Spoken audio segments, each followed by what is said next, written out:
to the cloud.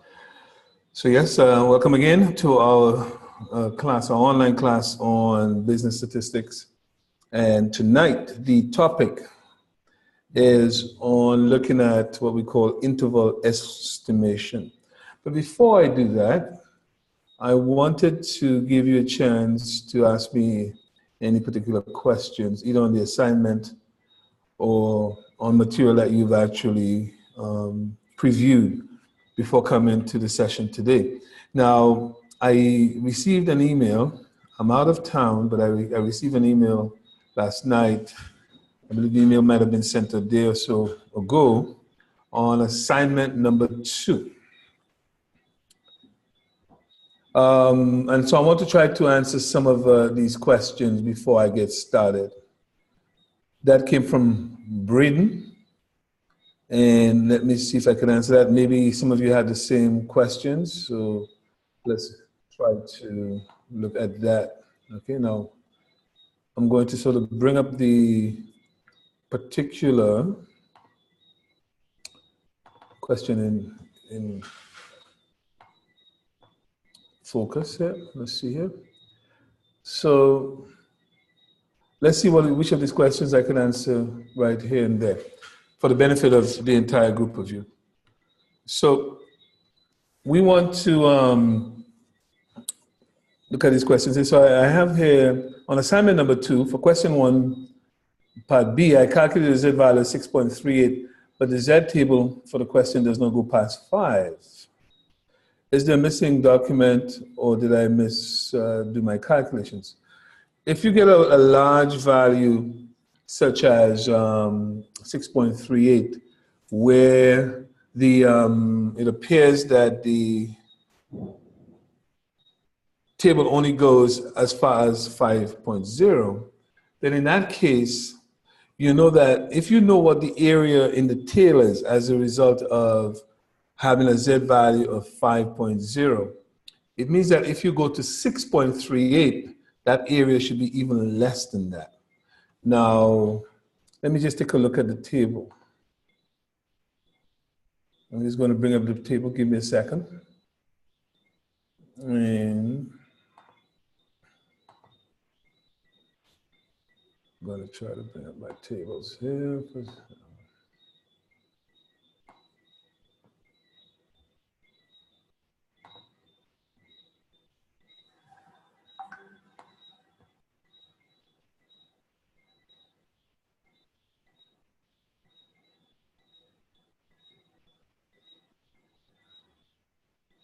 I'm still trying to find my tables. Just bear with me for a second. I should really just have these. Okay, here we go.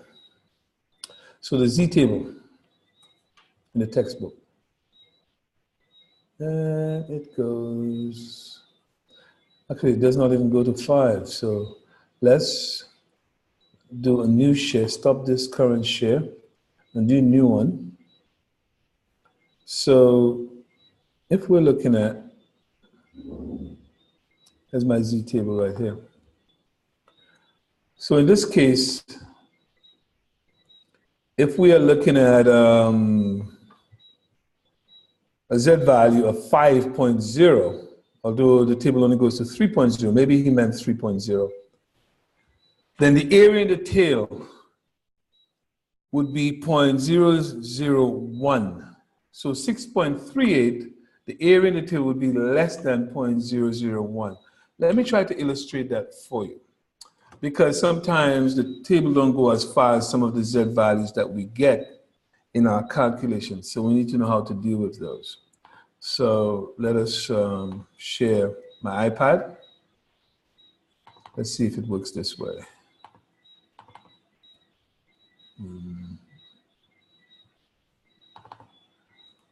It's not going to work this way. So why don't we try another approach? We're going to do this.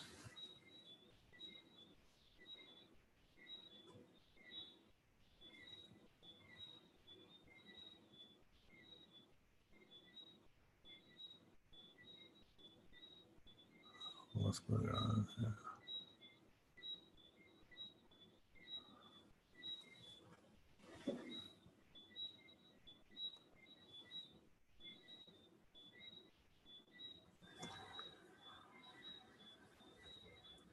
All right. So I'm going to try to explain this to you.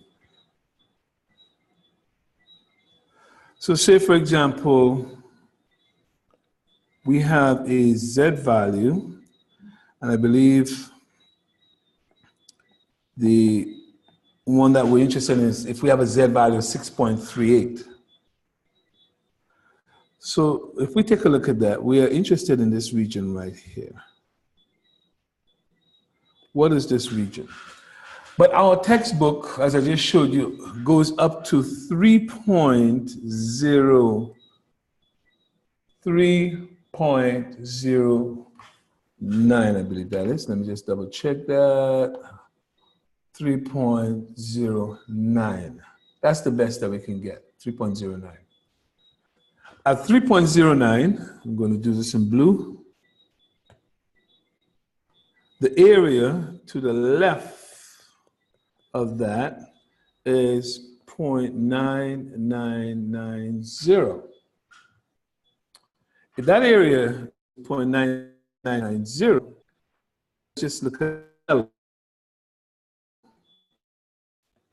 the yellow would be 0.001, because remember the two must add up to 1. So if the blue region and to 0.09, if the area to the left of that is 0.9990, then the area to the right of it, the yellow region, 0.001. Which means that any value of Z that is greater than 3.09 will have an area to the right of it that is less than 0.001. So you could see the red region is smaller than the yellow region. The yellow region is 0.001. So it means that the red region must be less than 0.001. So that is how, when we have a situation where we don't have the exact value from the table, we use an inequality. All right? We use an inequality. So we know that at 3.09, which is the largest value in the table, area that's left in the tail is 0.001. Therefore, if we have a Z value bigger than 3.09, the area in the tail is going to be less than 0.001. All right? And so that is how we would address this particular question. Let us see the second part of Braden's message. He said, question 3. There is not a Z value table for this question. And when I calculated the Z value, I got 0.4995, but the closest is 5. If I use the Z table from question 1, just like question 1, so I'm not exactly sure. I would have to actually look at that particular question and see what's happening here.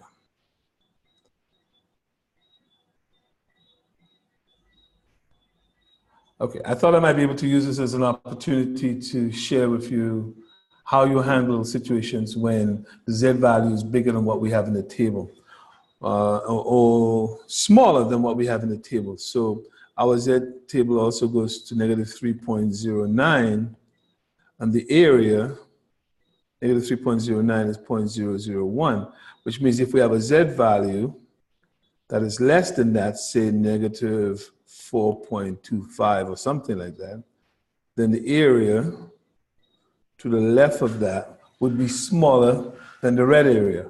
So that means it would be less than 0.001 as well. So generally speaking, that's how we handle when we handle this, when we have values that we calculate that are not in the Z table. I will take a look at the other issues that were identified and then respond to them separately. Let us start our chapter. If anybody have any question that they, or any thing that they need explained from previous material, please let me know. We could spend a couple minutes on that now. And then if not, we will just get started with chapter 8, which is our next chapter. So I'll wait to hear from any of you.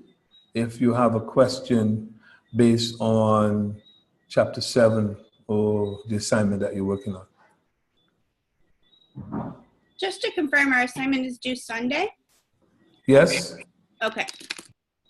All right, no problem. Okay, so let's, anytime you ask me a question about something that we're working on right now or something previous, just go ahead and ask the question. So I'm going to look at chapter 8 and get started on that. So let's share my PowerPoint with you. Take a look at that. So chapter 8 deals with a topic that we call interval estimation. And with interval estimation, what we're talking about is how do we get an estimate for a population parameter that is not just a single value, but rather instead an interval. And the reason why we want interval estimates is because if I give you an estimate of a population parameter that's just a single value, like x bar is an estimate of mu, there's a pretty good chance that we're wrong. But if I told you that the population mean is between 10 and 20, we're a little more confident that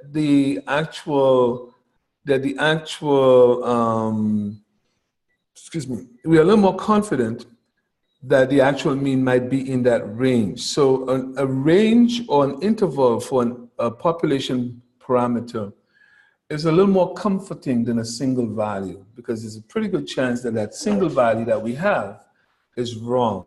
And so therefore, we generate instead what we call interval estimates, all right? So what is an interval estimate? An interval estimate typically has two parts to it. It has what we call a point estimate, which is what we get from the sample, and we add and subtract to that a margin of error.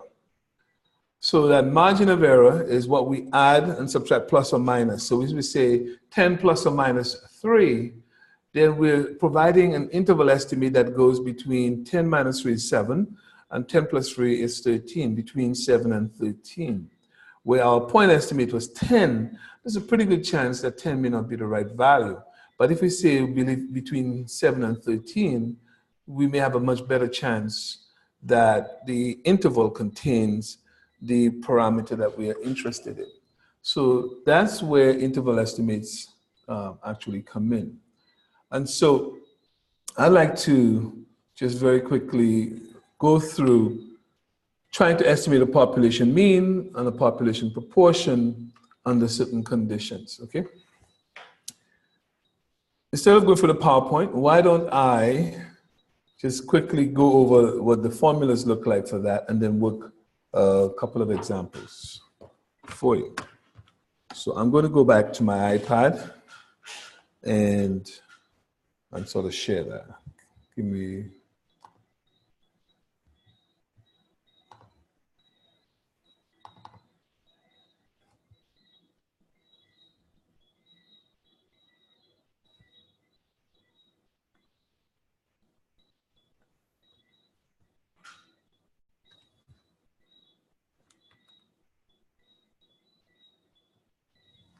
Okay, so the first thing we want to do is get an interval estimate for the mean mu, population mean mu. So if we wanted to estimate population mean mu, what we would do is we'll take a sample from that population. So say here's this population. It has a mean. We're trying to estimate that. So we would take a sample from that population and we'll get X bar. And when we get X bar, what we do is we say, let's pretend this is the population mean. But it's not, it's an estimate of the population mean. If we take that X bar and we add and subtract a margin of error, ME,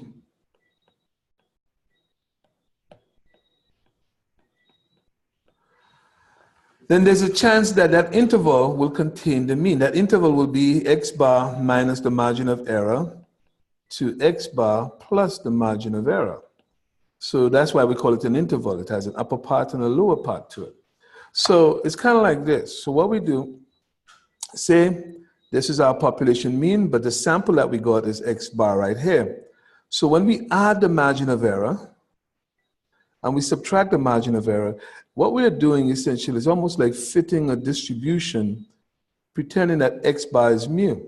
But what happened is that there's a chance that that interval, which is the X bar minus the margin of error, and X bar plus the margin of error, there's a chance that in that interval, we could find the population mean.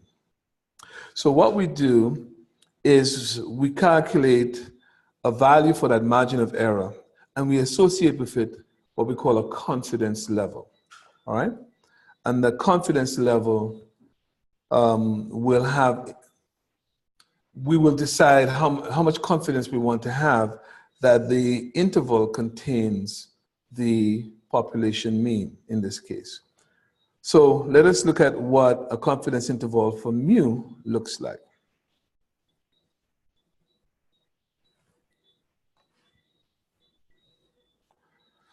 So a confidence interval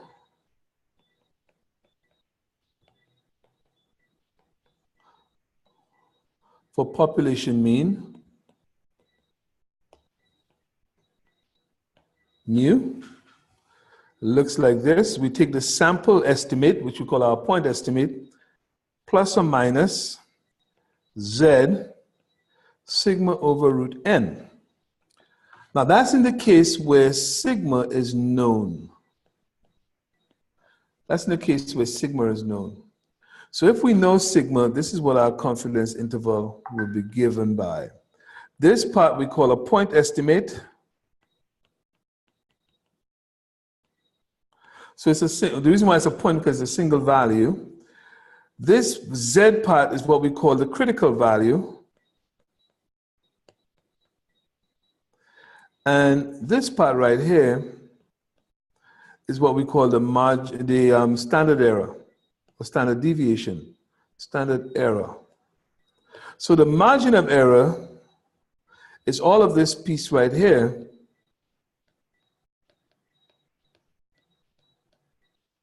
The margin of error is how much we're going to allow the point estimate to vary. We'll allow a certain amount above it and a certain amount below it.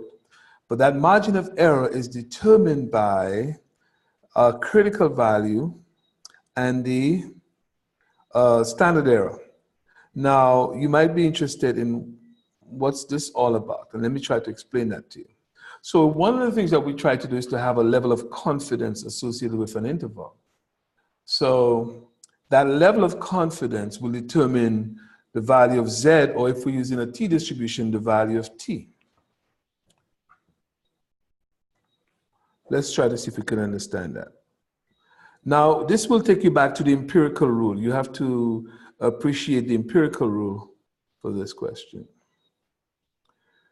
You may remember, with the empirical rule, we said, if the population was a normal distribution, X bar plus or minus one standard deviation had about 68% of the values.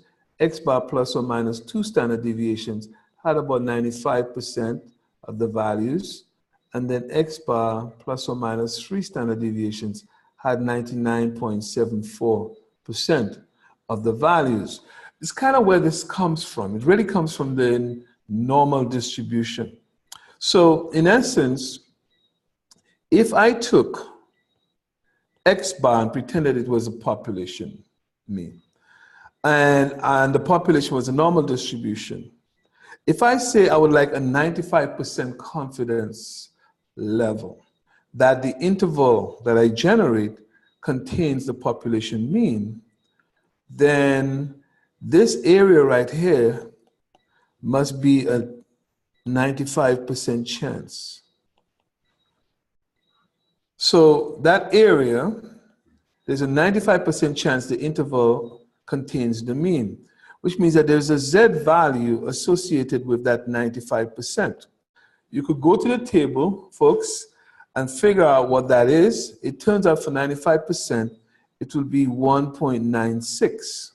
1.96. That's a critical value. So that upper point right here and that lower point right here essentially is really Z times the standard deviations. But remember, we're dealing with the sampling distribution of the sample mean. We said that the sampling distribution of the sample mean is such that the mean of X bar is the mean of the population, and the standard deviation of X bar is sigma over root n. So if we are trying to generate this interval, what we will do is we will add 1.96 standard deviations above and 1.96 standard deviations below. That gives us a 95% interval. But how do we represent standard deviations with a sampling distribution? It's really sigma over root n. So that's why we use sigma over root n. Remember, this here is the standard deviation of X bar. In other words, I could write this as X bar plus or minus Z sigma X bar. But we know sigma X bar is sigma over root n, so that's why I've replaced it here by sigma over root n. So if I want the same way with the empirical rule, if I wanted a 68% chance the interval contains the mean, I would just use one standard deviation. If I wanted a 95% chance, I'll use approximately 2. Now, it's not exactly 2. It's really 1.96, and you can see 1.96 is approximately 2. If I want a 99.74% confidence interval, then I'll use approximately 3 standard deviations. So that Z value, which we call a critical value, really determines the level of confidence. So the wider we make the interval, the more confidence we have. The smaller we make the interval, the less confidence we have. So if we just did 1 standard deviation, that would be our confidence level right here.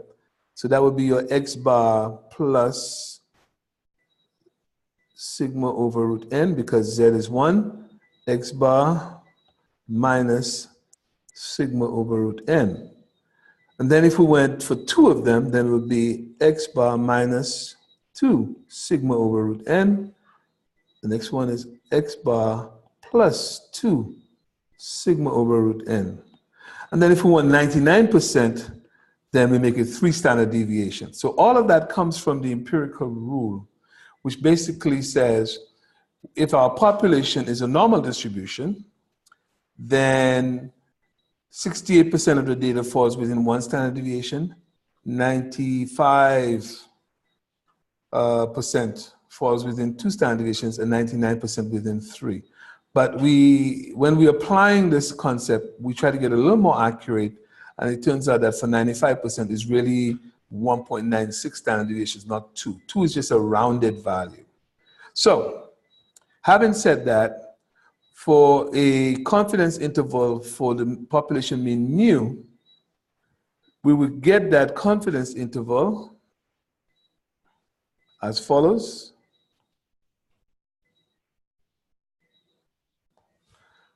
X bar plus or minus Z sigma over root n. And that is for a confidence interval for mu, all right? And the value of Z, which is the critical value, will depend on how much confidence we want. It turns out, folks, you could put a note in your books on this, that if we want a 90% confidence interval, that Z turns out to be 1.645. If we want a 95% confidence interval, Z turns out to be 1.96. And if we want a 99% confidence interval, Z turns out to be 2.58. Actually, I should also give you a 98% confidence interval. Z will be 2.33.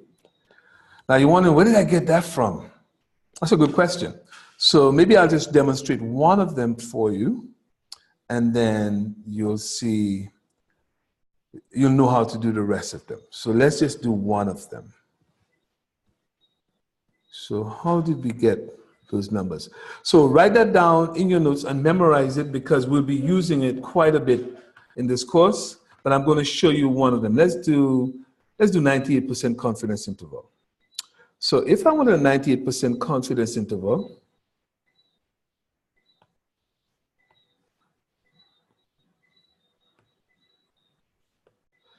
the area between my upper and lower limits of my confidence interval must be 0.98. So I'm just going to shade this in red, 0.98. So if this is 0.98, the area on the outside of that must be 0.02. But because we have it distributed between the two tails, this would be 0.01, and this tail would be 0.01. So when you add up everything, it comes up to 1 in all. So now the question becomes, which Z value has in the tail an area of 0.01? Or if you start from over here, this is negative Z. If you start from over here, which Z value has an area in the tail of 0.99? Notice I said 0.99 and not 0.98. Why? Because everything to the left of this Z value will include the 0.98 in red plus the 0.01 in blue, which means it's 0.99. So how do I find that? Folks, now, if we go to the table, that will help us find that. So let's share the table.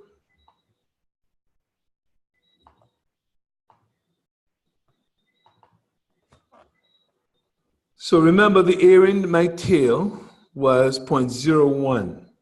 Let's look up, this area was 0.01. Let's see if we find that. Where can we find 0.01?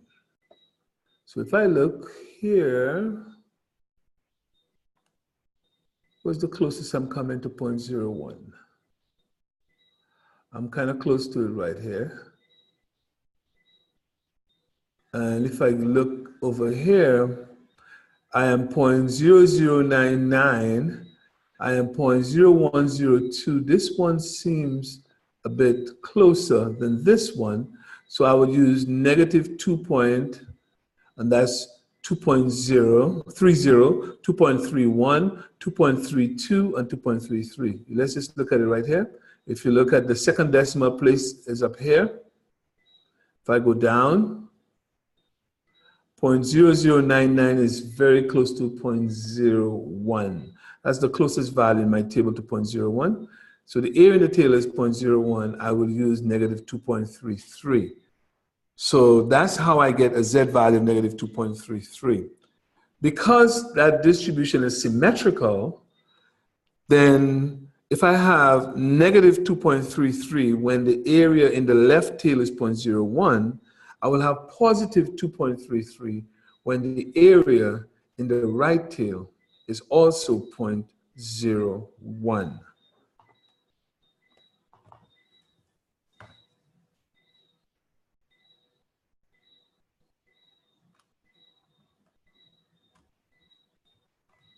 So this area, negative 2.33 from the table, because this area up here is the same 0.01, so this would be 2.33. And it's because the normal distribution is symmetrical. So we see when we are interested in a 98% confidence interval, the Z value, which is our critical value, is 2.33, negative 2.33 for this value, and positive 2.33 for the upper one. So in that case, we would say X bar plus or minus 2.33 times sigma over root n, whatever sigma turns out to be, or whatever n turns out to be for this question. So that is how we would get a confidence interval for the population mean. But depending on the confidence level we're interested in, we would use the appropriate Z value, all right? Let's just take a look at a quick question. So I have a question here that's taken out of our textbook. Just a very simple question, which says we have a simple random sample of 50 items from a population with a standard deviation of 6. That sample resulted in a sample mean of 32. Provide a 90% confidence interval for the population mean. So if we think about this, we're saying we took a random sample of 50 items. It turns out that we have a standard deviation of 6, but a sample mean of 32. So we know sigma is 6, but our sample mean x bar is 32. We want a 90% confidence interval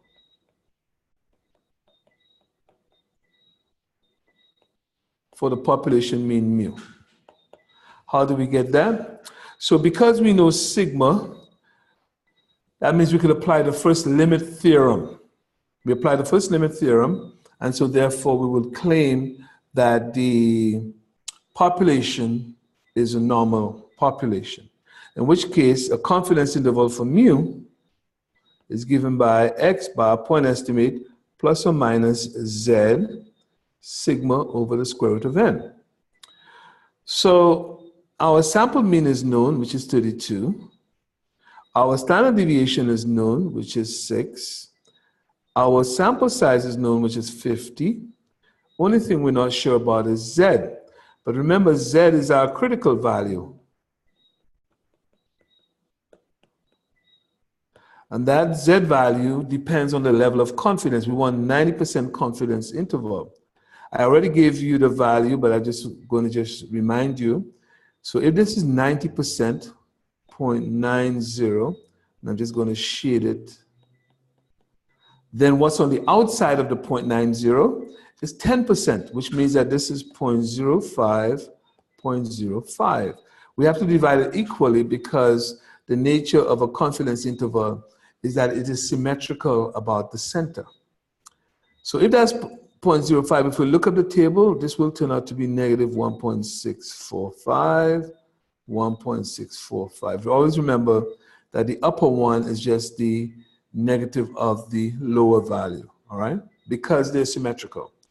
And so for this question, we would calculate the confidence interval as 32 plus or minus 1.645 divided by the standard deviation over the square root of 50, which would give us upper and lower limits.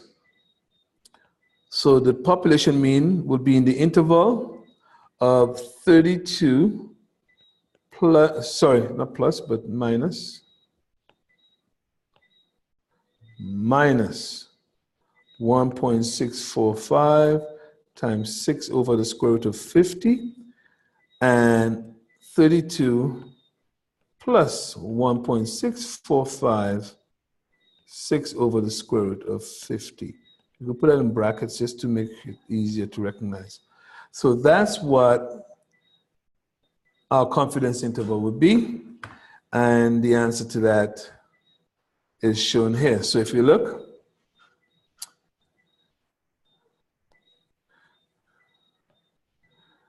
so we see the 32 plus or minus 1.645 as our critical value, and sigma over root n. And when we compute that, we have 32 plus or minus 1.4. In other words, the margin of error is 1.4. So when we add and subtract that to 32, we get that the population mean is somewhere between 30.6 and 33.4. That's how we calculate that, okay? Then we asked to do a 95% confidence interval and a 99% confidence interval. The only thing that is changing in this question is really the confidence level, which means our critical value has to change. And when it's 95%, we use 1.96. When it's 99%, we use 2.58, or you could use 2.576. But I would just suggest that you use 2.58. Because our textbook or our table only gives us 2 decimal places, right? Excuse me. And so that's how we would do this. So that's a basic question just to show you how to do the calculations for confidence interval for the population mean mu.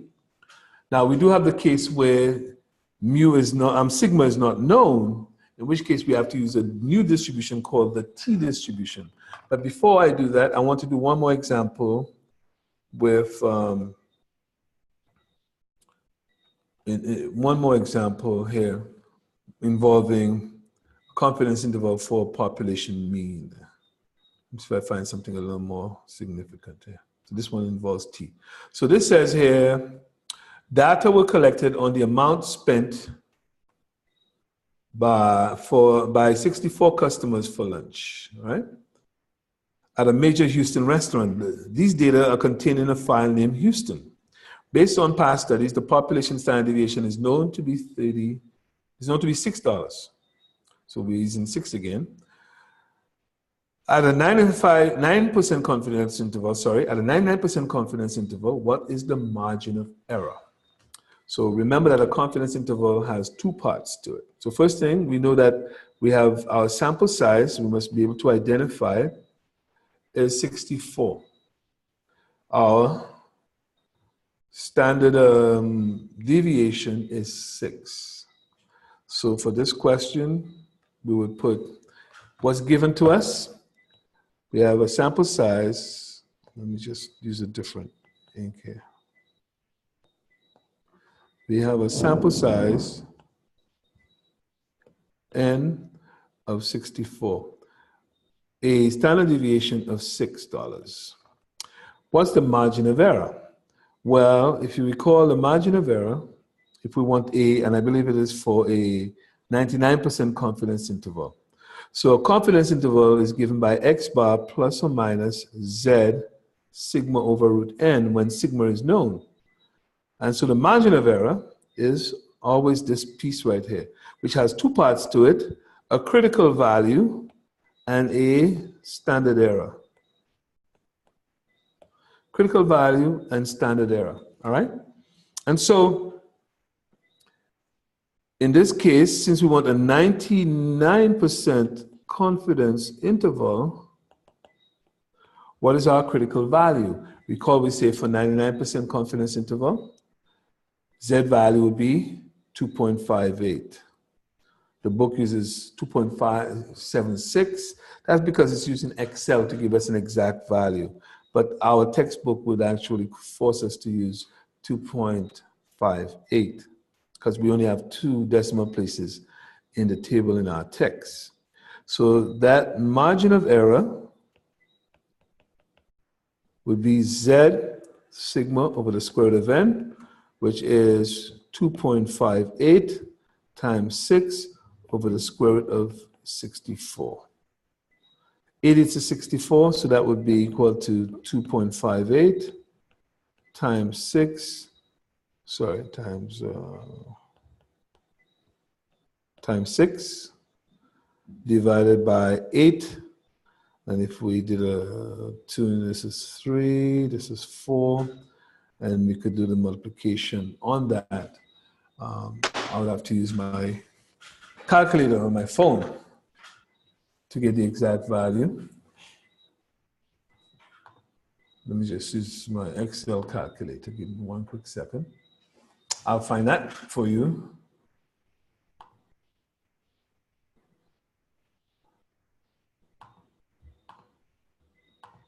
So this is equal to 2.58 times 3 divided by 4.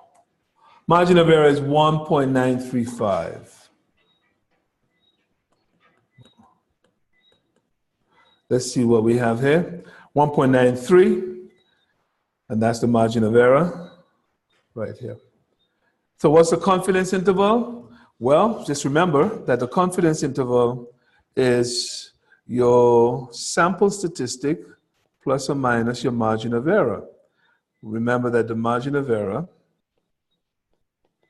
is Z sigma over the square root of n. So to get that, we would need a sample mean. So we're told Develop a 99% confidence interval estimate of the mean amount spent for lunch. For the mean amount spent for lunch, right?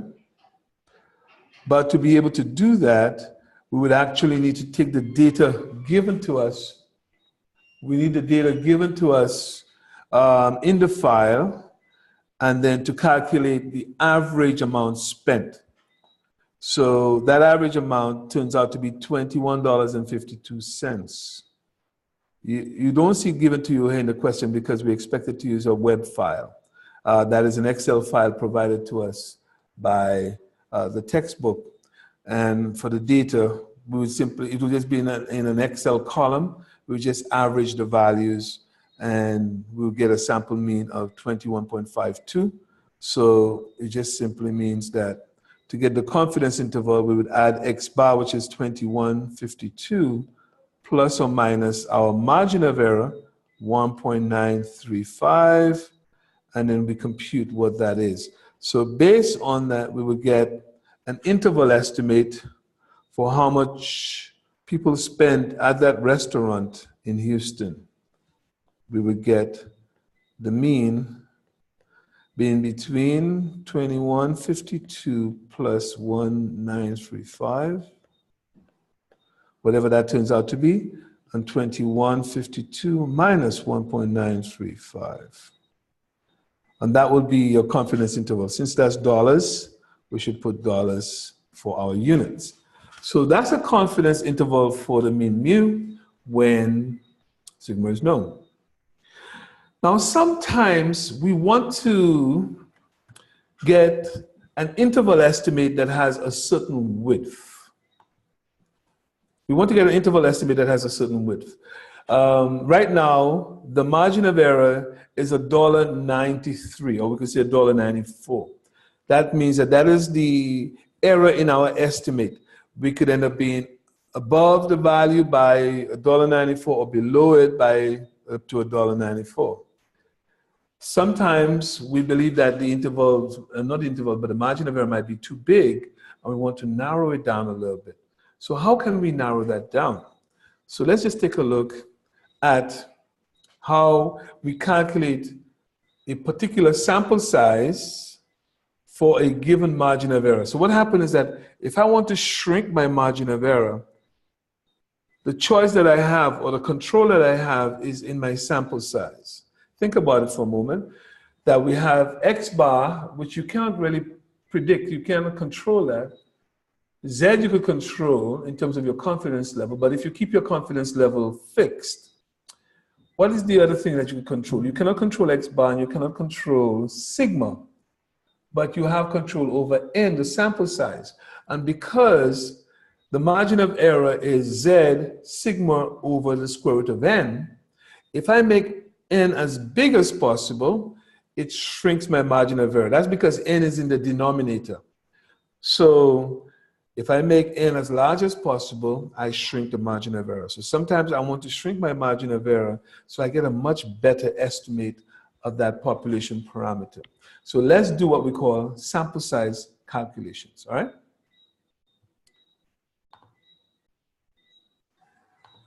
I'm just going to go back to my screen here.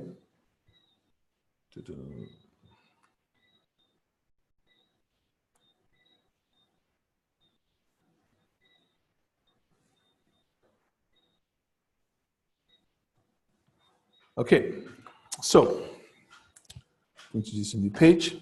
So my margin of error, ME, is Z sigma over root N. I want to keep my confidence level, whatever it is that I started with. I have the actual value of sigma. Only thing I have to control my margin of error is my sample size. So right now, for the question we just worked, the margin of error is 1.935. If I want to make my margin of error instead plus or minus 1.5. So now I want to reduce it to $1.50, not $1.94, but $1.50. What do I do? So what I would do is I would say 150 is equal to Z sigma over the square root of n. So that's what my margin of error is now equal to. But if I'm still working with 95% confidence interval, that would be 2.58. And remember that we were given the population standard deviation was 6 over the square root of n. So you see, the only thing that is unknown, excuse me, is the sample size that I need. So if I do a little mathematics or a little algebra to make n the subject of the formula, what do I get? I get the square root of n is equal to 2.58 times 6 over 1.5. And then to get n, I must square both sides. So that becomes 2.58 times 6 over 1.5. And there you go. And that, I must square that, sorry, because it's now squared. It turns out that the answer to this question, you could actually help me compute it, is equal to, let's see, 2.58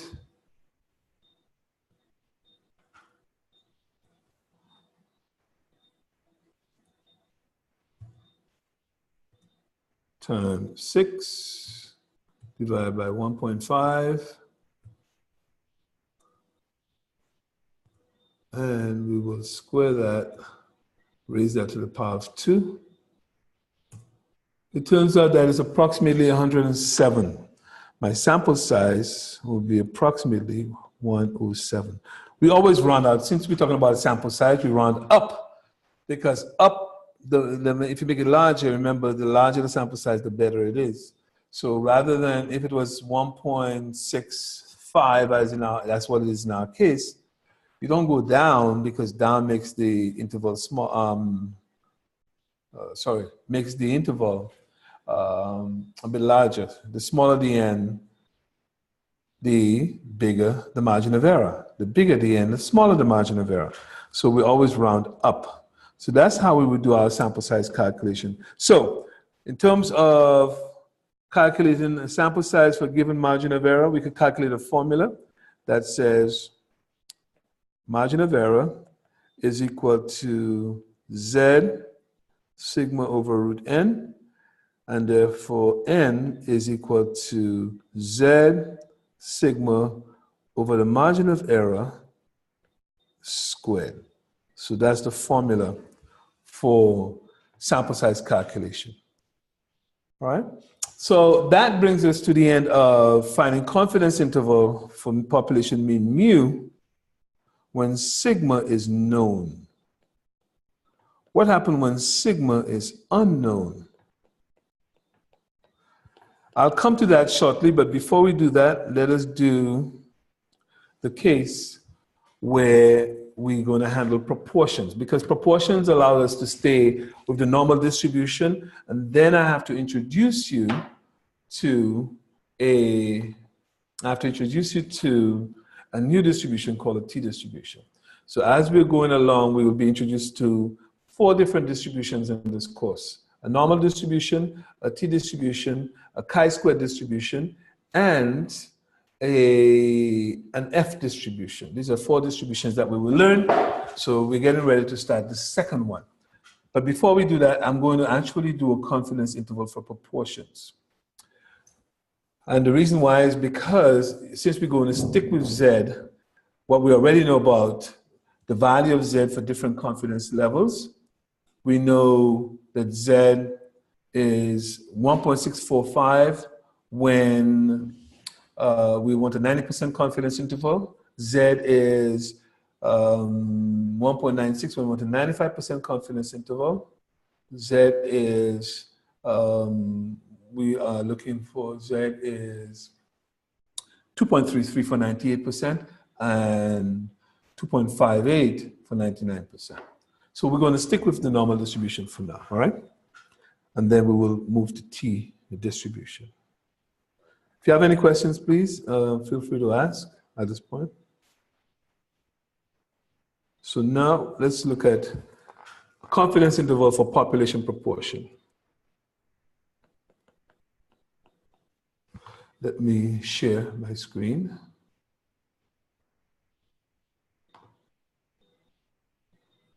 Or maybe I was sharing the screen already. I suspect I was.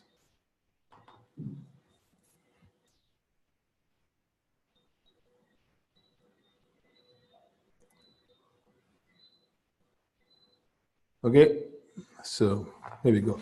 So confidence interval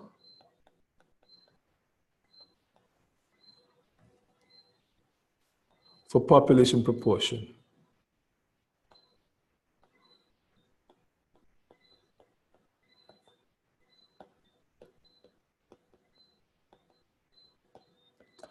So let me just remind you that we had a rule that says if the sample size times the sample proportion is greater than or equal to 5, sample size times 1 minus the sample proportion is greater than or equal to 5, then the sampling distribution, sorry, not just the sample proportion, but the actual population proportion.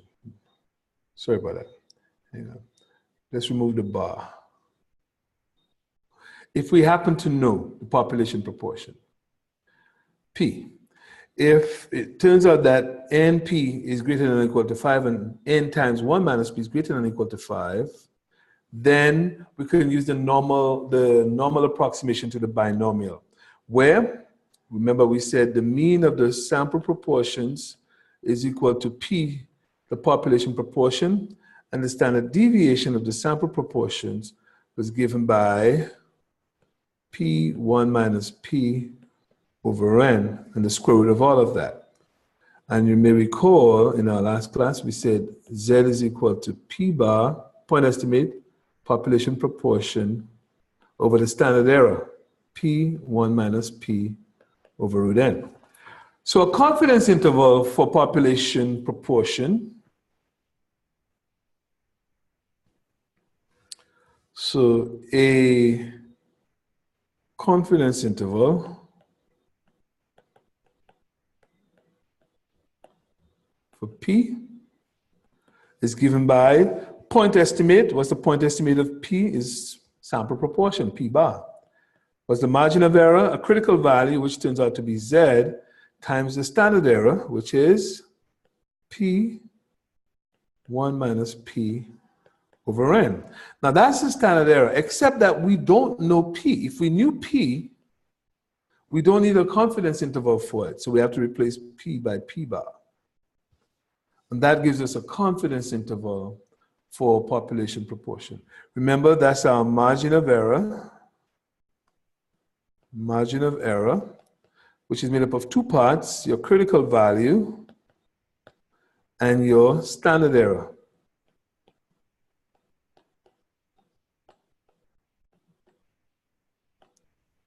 So that's the two parts it's made up of, all right? Good, so if we understand that, we could actually do a question involving population proportion and sample size. But let me just give you the formula for sample size one time, saves us a little bit of time, and then we could just do a question involving a confidence interval and sample size. So for sample size now,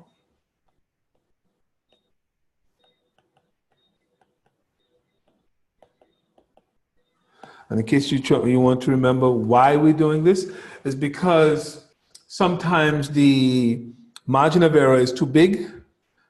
It's like me saying to you that the proportion of students who get who pass the course is in statistics is 0.6 plus or minus 0.3. So plus or minus 0.3 means that we take 0.6 plus 0.3, that's 90%. 0.6 minus 0.3 is 30%. So I'll be giving you an estimate that says the proportion of students who pass the course, statistics course, is between 30 and 90%. That interval is so wide, it doesn't have much value to us. So we want something that is tighter, like between, say, 60 and 70%, or between 65 and 70%.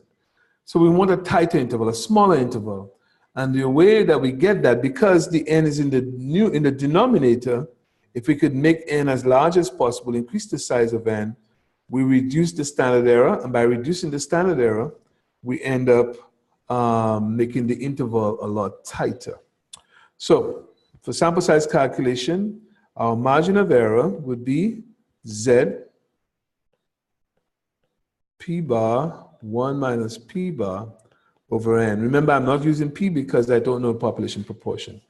When I make N the subject of the formula, folks, it turns out that N, and you could do the algebra on it, is Z squared, right? P bar 1 minus P bar over, excuse me, ME squared. So that is the formula for calculating sample size involving population proportion. So make a note of that and put that aside. So all you need to do, it seems like it's kind of, these formulas are getting complicated, but if you think about it, we said that we are essentially going to try to control our margin of error. So all you have to do is to equate the margin of error to this piece right here. And if we could manipulate the formula to make n the subject of the formula, we will get this formula right here. And it's just simply a matter of plugging in the values that we have, all right? Let's see if we could get a proportion problem for us to take a look at. And then we'll come to T.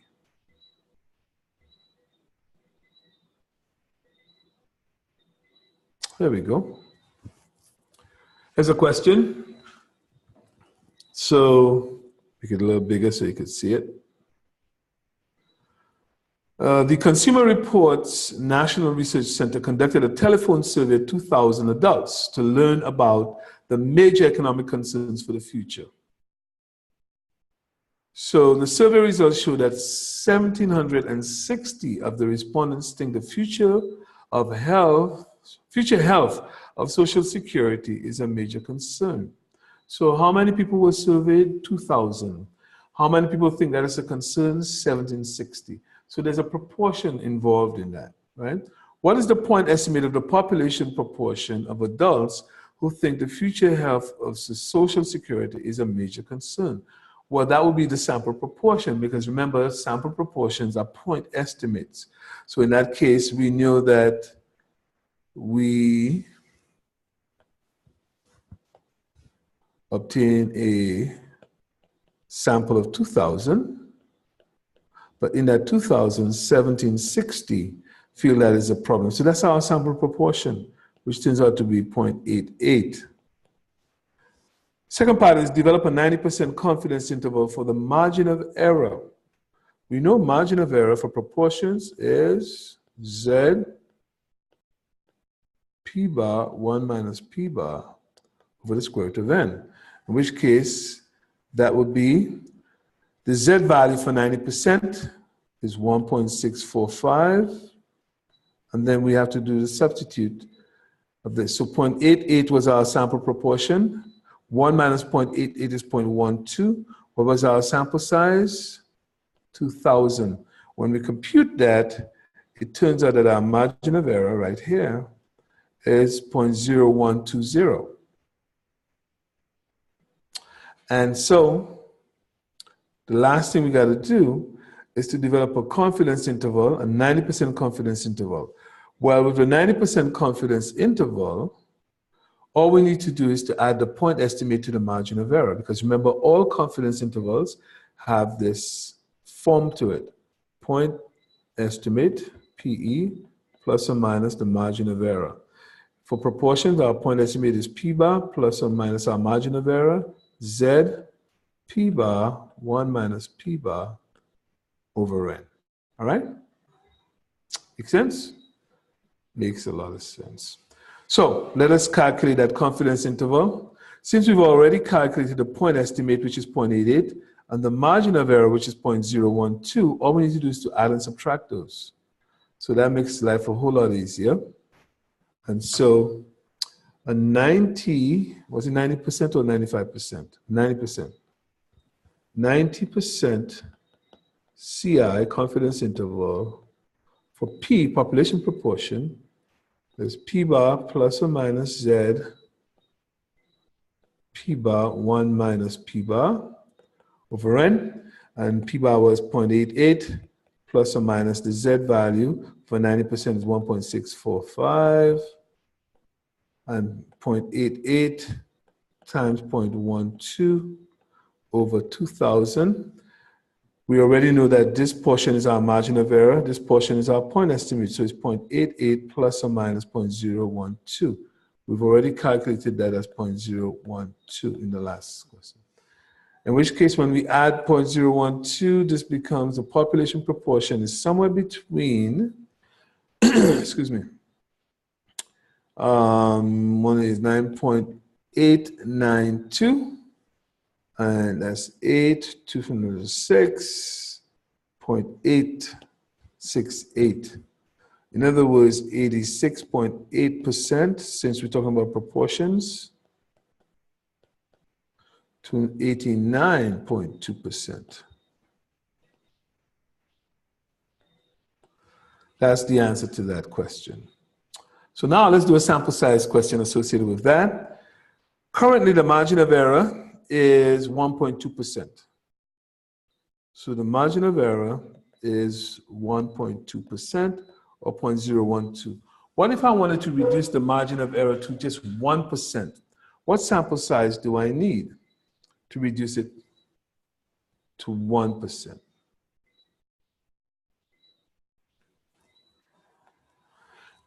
Excuse me. So to reduce it to 1%, I must have my margin of error is equal to 0.01, which must be equal to my Z value times the standard error, which is P bar 1 minus P bar over N. So I won't know N. Remember we did changing the subject of the formula where we said N would be equal to Z squared P bar 1 minus P bar over margin of error squared. So in this case, since we're talking about a 90% confidence interval, it would be 1.645, squared plus P bar 0.88 times 0.12 divided by 0.01 squared, because 1% is 0.01. If we compute that, we should get our sample size. Let me figure out what that is quickly. Using Excel, this is equal to 1.645. I'm using Excel, squared, star,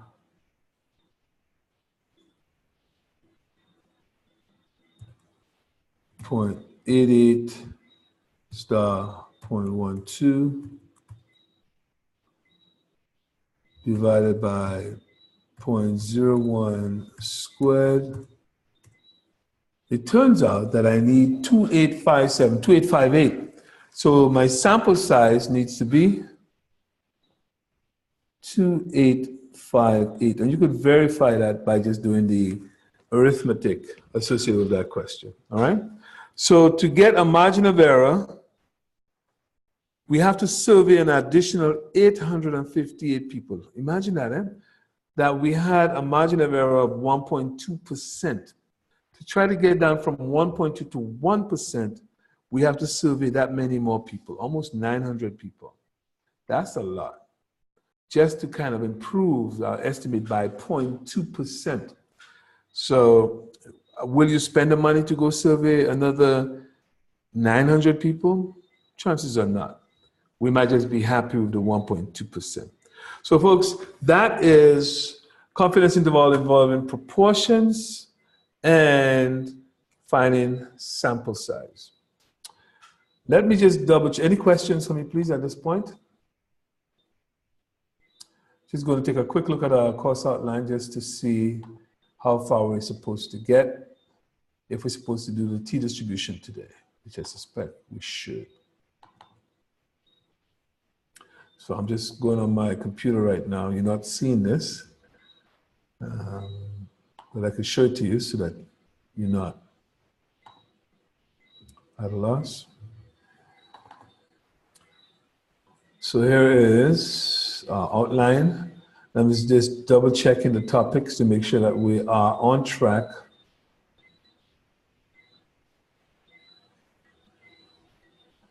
So today is the 31st of January.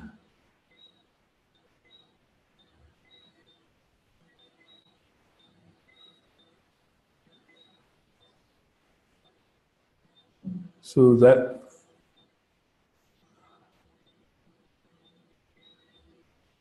I'm just going to double check. Oh, sorry, wrong file. I was wondering what I'm watching on here. Sorry about that. Here is the right file.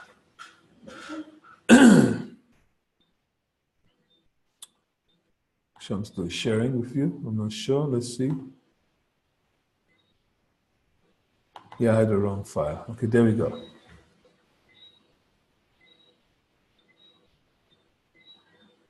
So today is the January 21st. So as you can see, 8.1 to 8.3 point on interval estimates for population mean with sigma known and unknown, and sample size calculation, point estimate for population proportion.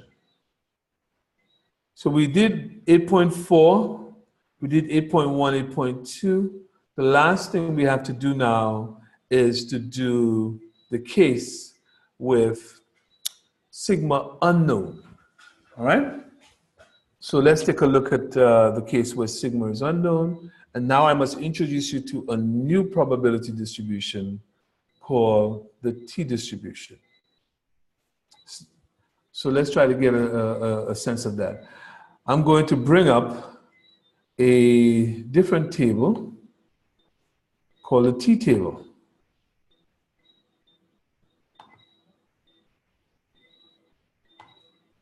Because we're going to need a t-table for this. So if you have your textbook or you have access to the tables, bring up the t-table. I'm going to bring that up to you and share that with you. So let me try to explain this whole idea behind when sigma is unknown. And then I will share the table with you and we'll take a look at it.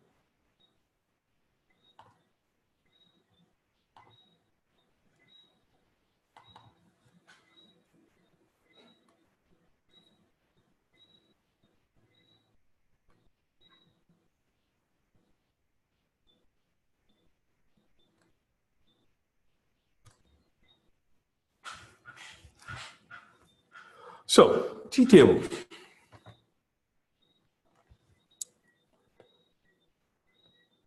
Introducing the t-table. So this is a case where we deal with the sampling distribution of x bar when sigma is unknown. All right? So when sigma is unknown, what happened is that we have to make some assumptions. What's the assumption? One assumption is that the population is normally distributed. So it is still normally distributed with a mean, mu, standard deviation, sigma, but sigma, we don't know it.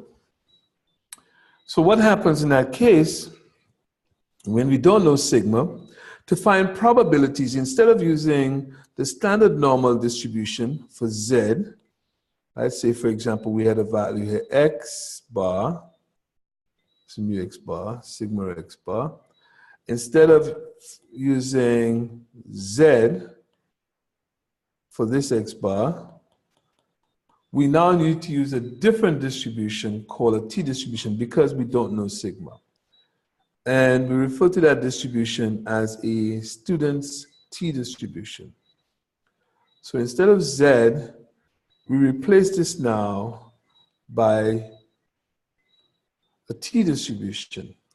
The t-distribution, like the normal, standard normal, has a total area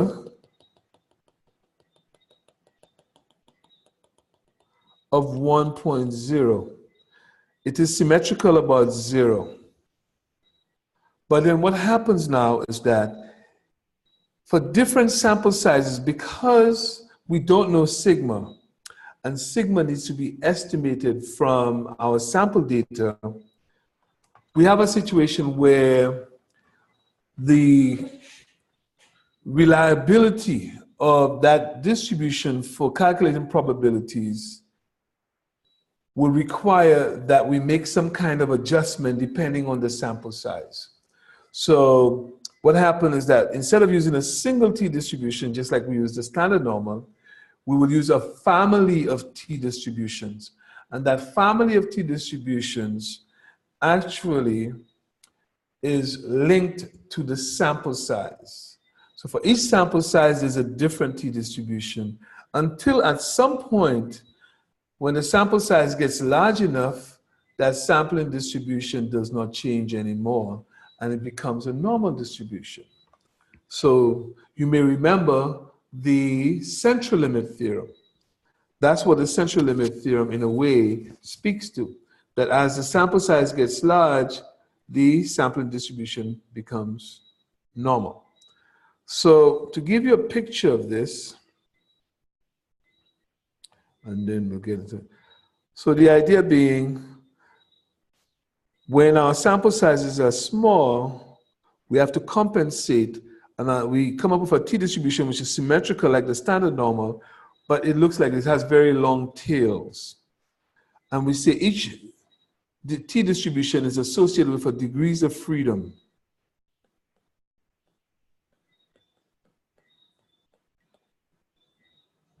That degrees of freedom is, in this case, df, is the sample size minus 1, and that points us to a particular t-distribution we must use. If we increase the sample size, what starts to happen is that this curve starts to get narrower and narrower until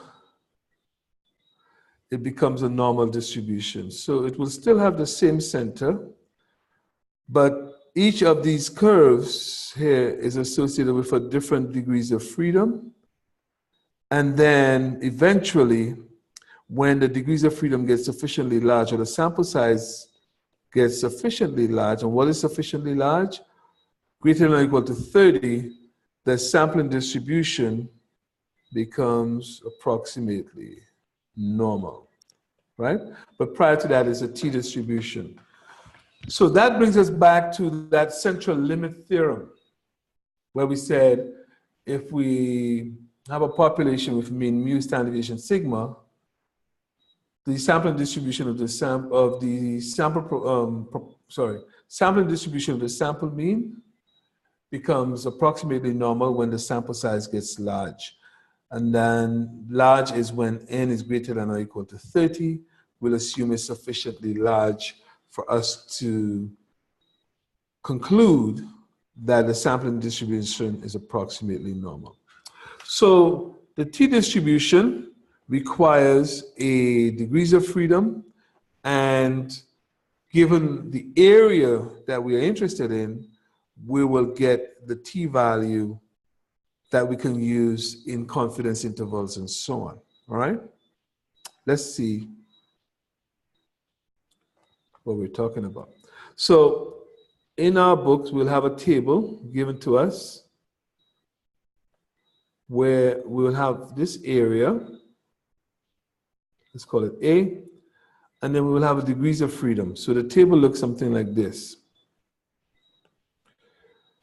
Give me the degrees of freedom, because remember they have different ones, 1, 2, 3, 4, up to infinity.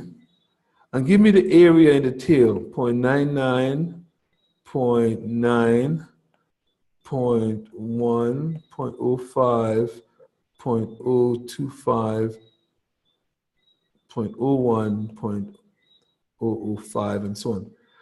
So we will take some areas in the tail, A is 99%, 10% or whatever. And for different degrees of freedom, we will actually have different areas in the tail. Why? Because remember, for each degrees of freedom, there's a different curve. And so if it is, say, 4 degrees of freedom, and the area in the tail is 10%, we do that. If the sample size is different, then the area in the tail would be different as well. All right? So we have to figure out what that is. So degrees of freedom is calculated by taking the sample size and subtracting 1 from it. Let's just take a look at what the t-distribution looks like.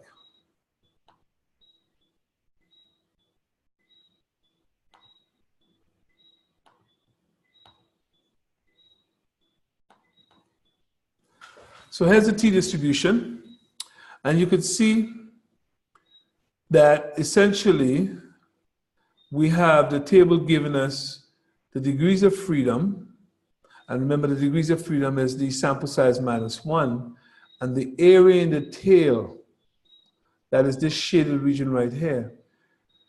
So because we have different curves for each different degree of freedom, the area in the tail will be different.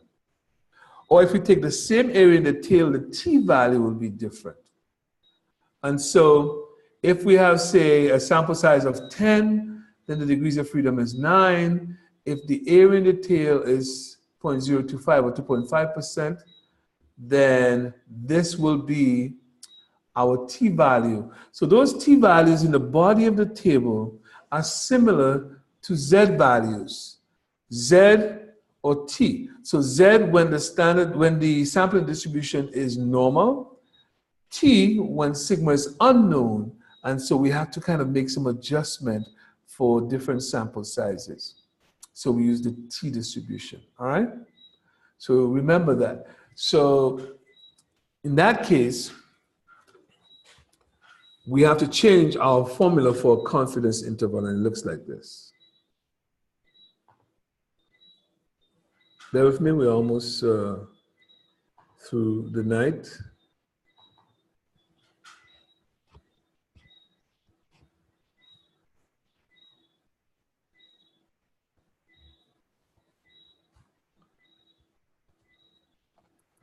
Okay, so just to illustrate what I was just talking about in terms of the t-table, let me try that with you one more time, right? I just want you to get that feeling for the different degrees of freedom. So remember we said that different degrees of freedom have different curves. So let's say this is one curve right here. And this is the second curve for different degrees of freedom. So say I wanted to have 5% in the tail, 0.05 in the tail. By degrees of freedom, 1, 2, 3, 4, and so on. So this curve have one particular degrees of freedom. Let's call it df1. This curve have a different degrees of freedom, df2. If I was interested in having 5% in the tail, let's assume that this is 5% in the tail for this one.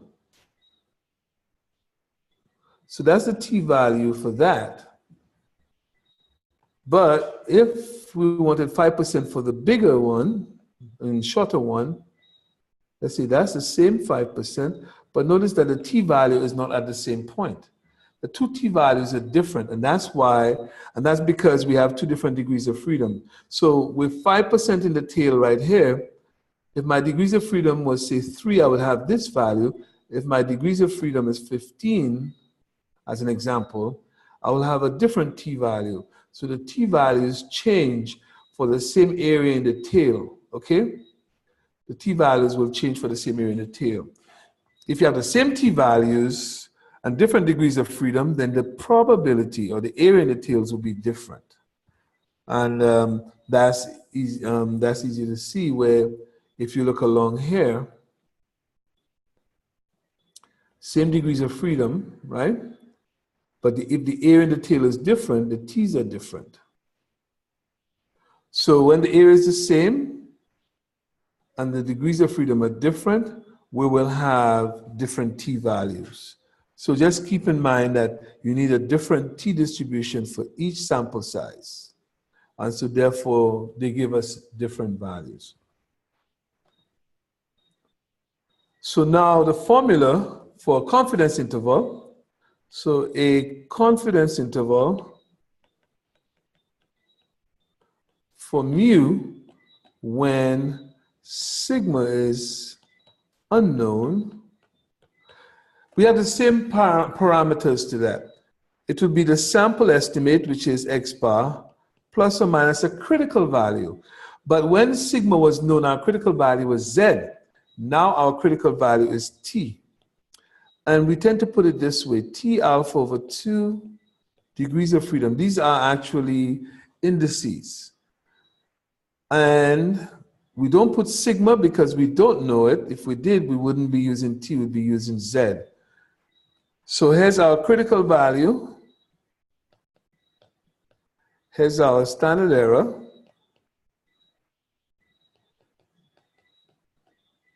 And together, the two of them make the margin of error. All right? So alpha, what is alpha? You're going to ask me. What is this alpha? I've not mentioned it before.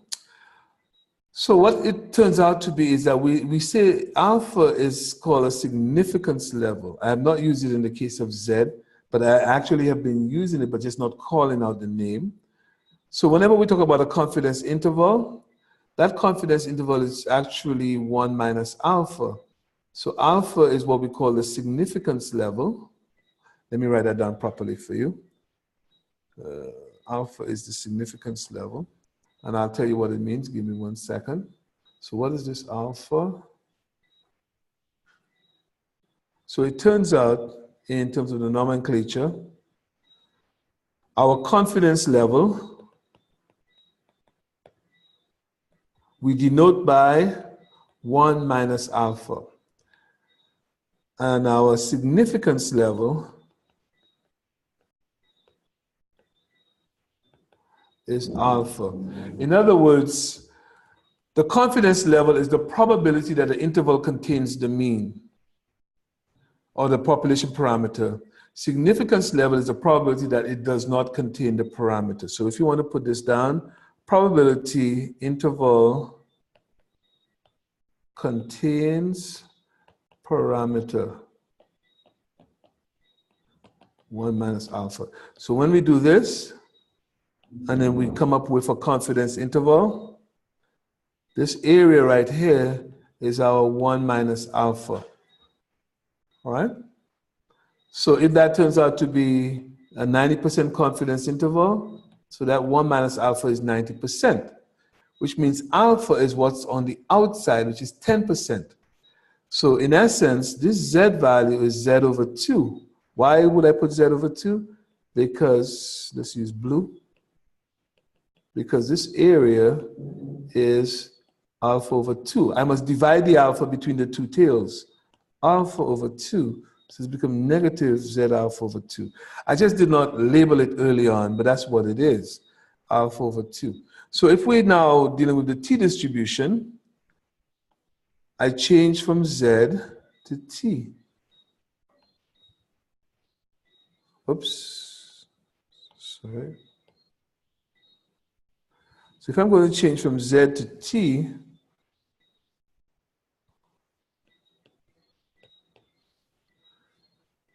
then we see the t alpha over 2, which basically means that the area in the tail for the confidence interval is alpha over 2. But with the t distribution, I must also indicate what the degrees of freedom is so that I could choose the right, the right t-table, okay?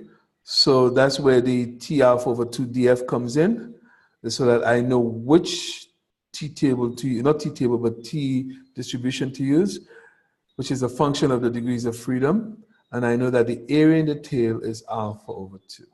So let's do an example, and it will become a little clearer as we do an example. So let's do that.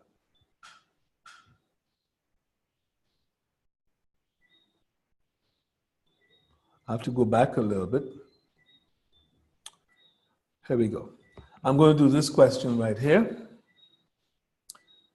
And we'll figure out why we're going to use T and not Z in this case right here. So the average cost per night of a hotel room in New York City is $273. It said the average cost per night is $273. Assume this estimate, you see, now we're told that it's an estimate. So it could have been after the first sentence that this could have been the population mean, but because the second question sentence says, assume this estimate. This estimate. So since this is an estimate, we know we're talking about X bar. Excuse me, X bar is an estimate. It's based on a sample of 45. And the sample standard deviation, S, is 65. So this is 273. So I have my sample mean, my sample size, and my sample standard deviation. All right? So with a 95% confidence, what is the margin of error? Remember, margin of error is that part that is the plus or minus part of the confidence interval. So the margin of error for this question would be T alpha over 2 degrees of freedom S over the square root of n. That's the margin of error. So remember we said alpha is the significance level, 1 minus alpha is the confidence level. So 1 minus alpha is the confidence level. We're told at a 95% confidence. So that means 1 minus alpha is 0.95. What is alpha? 0.05. Therefore, alpha over 2 is 0.05 over 2, 0.025. That's alpha over 2. Now, degrees of freedom. The degrees of freedom for this question is n minus 1. What were we told our sample size was? Our sample size was 45. So n is 45, which means n minus 1 is 45 minus 1, 44.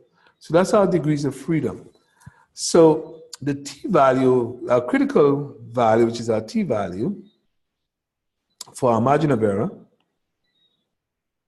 our critical value, which is T alpha over 2 degrees of freedom, is T 0.025 in the tail, comma, what's our degrees of freedom? 44. So that's what I have to look for to get my critical value. And we'll get that shortly when we take a look at the t-table. We could also find S over root n, which is the standard error. So remember, it's critical value times the standard error. Standard error is S divided by the square root of n, which basically is, what is S? Our sample standard deviation was 65. So 65 divided by the square root of 45. That's our standard error. So therefore, our margin of error, we need to figure out what the critical value is. We know that the area in the tail is 0.025 and the degrees of freedom is 44. So let us take a look at the t-table to identify that. So here we go. Area in the upper tail is 0.025, so we start looking here and we scroll down until we find 44 degrees of freedom. This is 34 degrees of freedom. Upper tail 0.025, and we come to 44. 2.015, that's our t-value. So that is 2.015. All right? So we have our t-value, we have our sample standard deviation and our sample size. We could find the margin of error. So let's go back to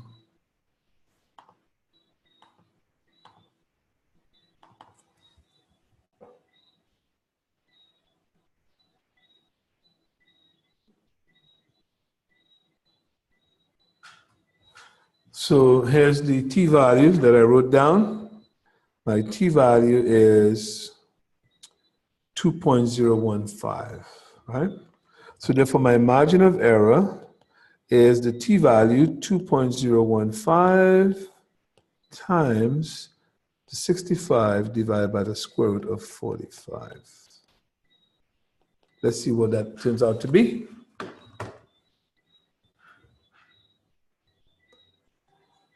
And we see it actually here,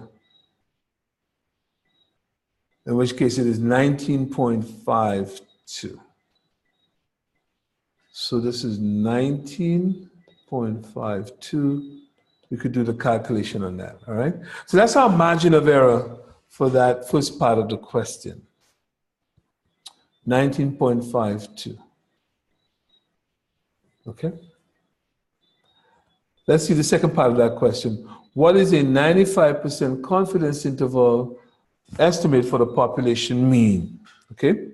So let's see what that is. I'm just going to squish this. So we want a 90 or 95, I can't remember now. 95% confidence interval.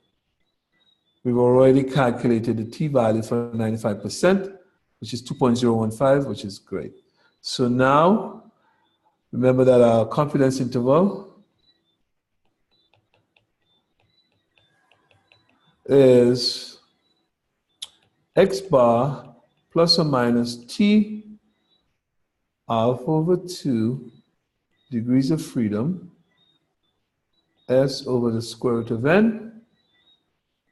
So what's our sample was 273 plus or minus 2.015 plus or minus 65 over the square root of 45. So that's the full problem. But we know the margin of error is 19.52 already, 273 plus or minus 19.52. So we could add and subtract that, which would give us the mean, right? The mean price of a hotel room is between, and we can calculate what those values are. It turns out that it is, well, they added 20. I don't want to do the rounding. So let's see if we actually get the 500. So this would be 0.52, and 19 plus 9 plus 3 is 12, 2 and 7, 9, right? And so that's 292.52. 0.52 from that is 0.48. 9 is 10. 10 from 13 is 3. 253. So 253.48. This would be your confidence interval. All right? That's the confidence interval. The last thing we want to do here now is to find the sample size, and then we're done. So let's look at sample size. Now, what's the margin of error in this case? The margin of error is almost $20. Your margin of error is almost $20, right?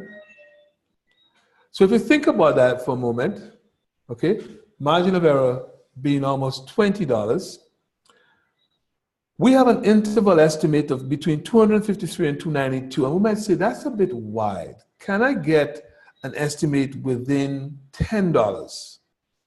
So it would be nice if we could say within $10 will be between 263 and 283. That would be better. But it's 253 and 292, so almost a width of $40.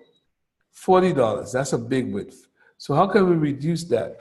So we're now going to repeat this question with a margin of error of $10 and say what sample size do we need if we want a margin of error of $10? All right, let's try that. So now, in case you're looking for that particular question, in some cases I add to questions and you may not see that exact number in the example that you see there, but I'm actually just adding that so that we could do the calculations. So this is being added right here. What sample size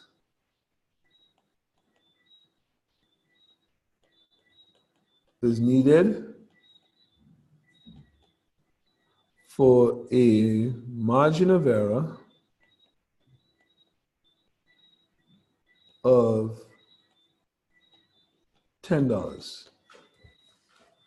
So if my margin of error, ME, is equal to 10, now you may want to have a tendency to say, oh, the margin of error for that confidence interval was TS over root N. I'm just ignoring the alpha over 2 degrees of freedom right now.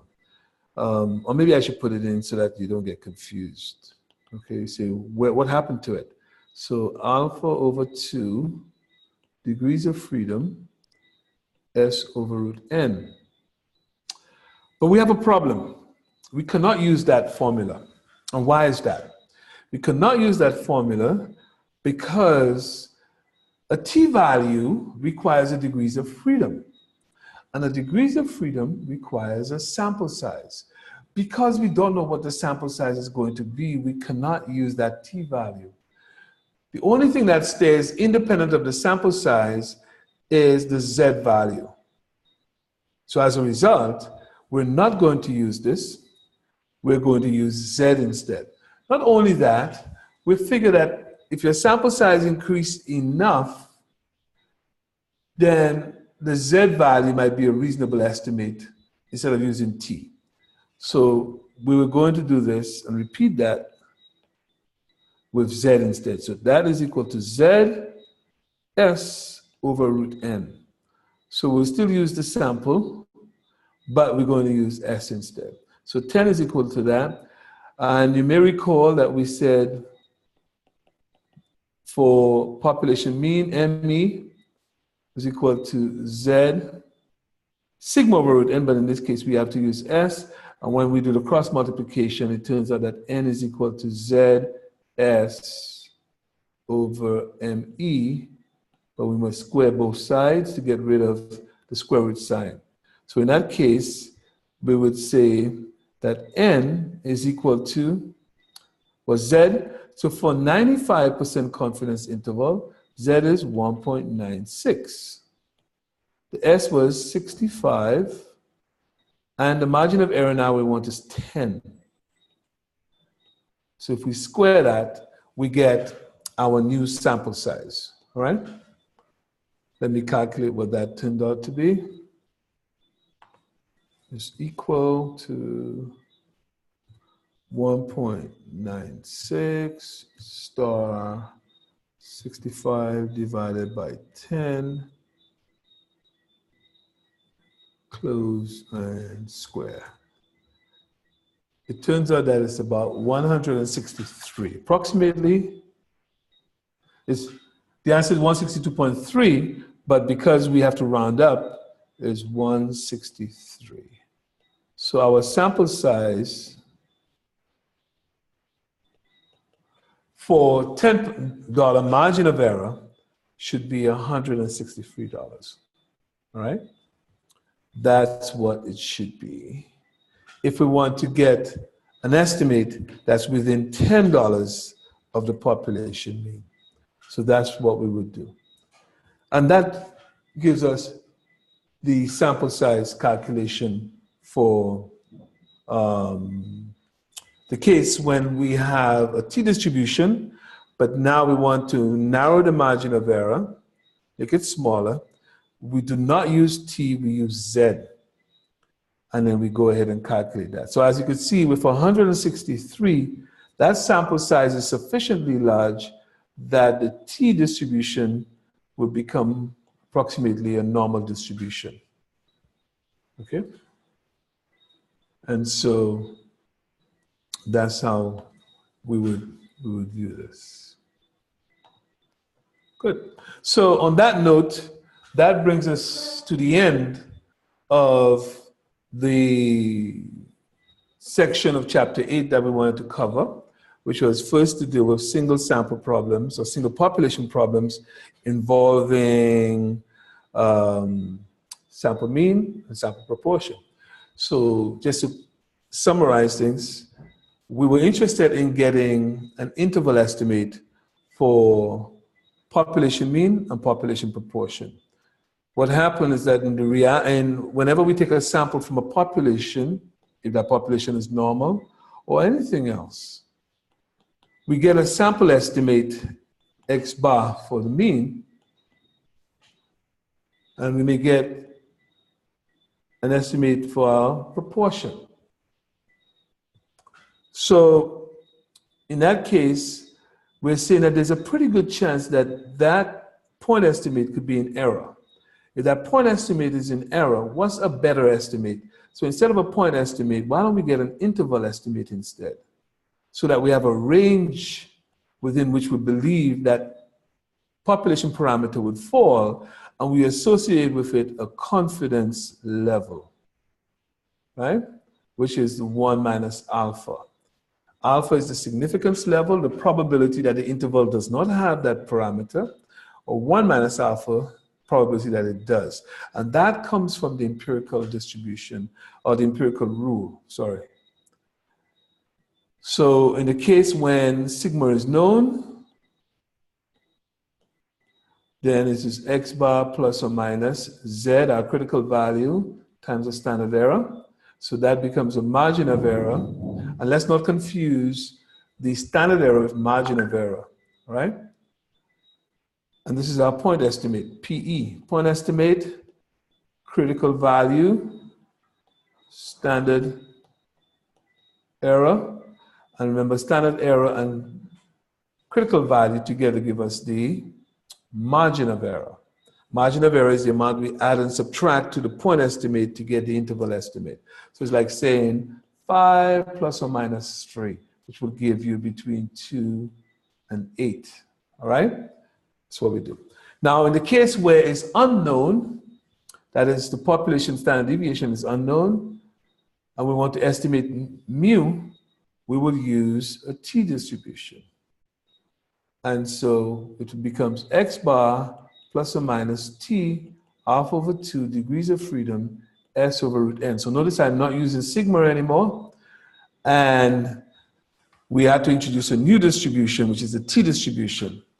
And the t-distribution requires that we provide the area in the tail of the distribution for our confidence interval, and as well the degrees of freedom. So if we know the degrees of freedom, the area in the tail, we get the t-value, 0.025, whatever this degrees of freedom is, then we will get the t-value. All right? Whenever we want to do sample size calculations, remember we don't use margin of error is equal to ts over root n. We always use margin of error is equal to z, s over root n if sigma is unknown, or sigma over root n if sigma is known. Last but not least, for proportions now, we also are interested in estimating population proportion. P, we estimated by using point estimate P bar plus or minus Z, P bar 1 minus P bar over N. And we could go ahead and use that formula as long as we can show that the sample size times sample proportion is greater than or equal to 5.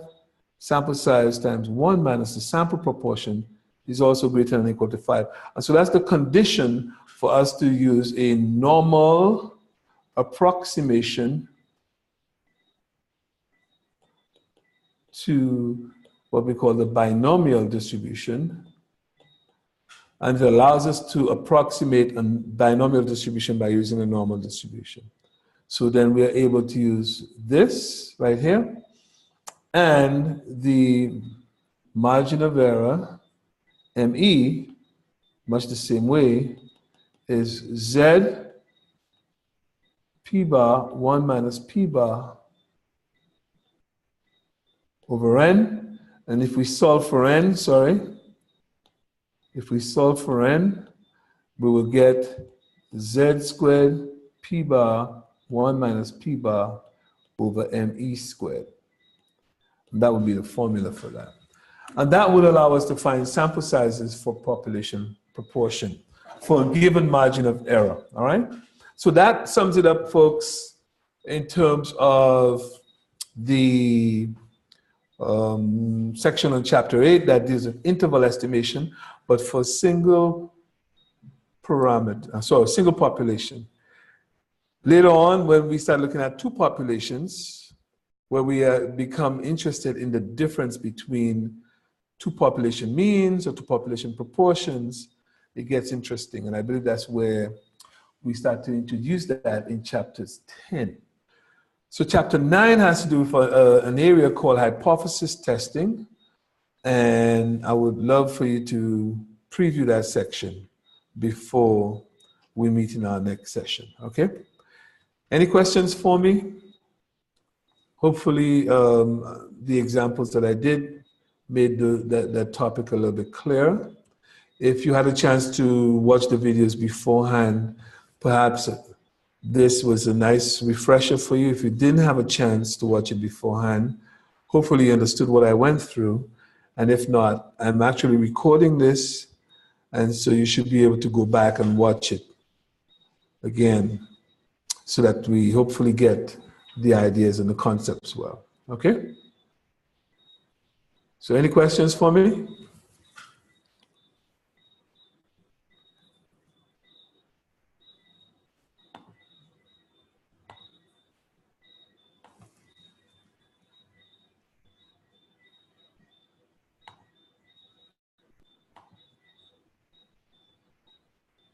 Okay, if there are no questions, then we could bring an end to the class. And thank you for attending. Those of you who make the effort to attend every week, I may have to do a poll just to find out whether or not there's a better day, because I noticed the attendance varies quite a bit. We were up to 17 folks in one class one time. The class has 28 students registered. But perhaps some people, because the recordings are there, are using the recordings. So either way is fine. All right, so if you have any questions, please feel free to let me know. And good luck with the assignment, okay? Take care and good night to you.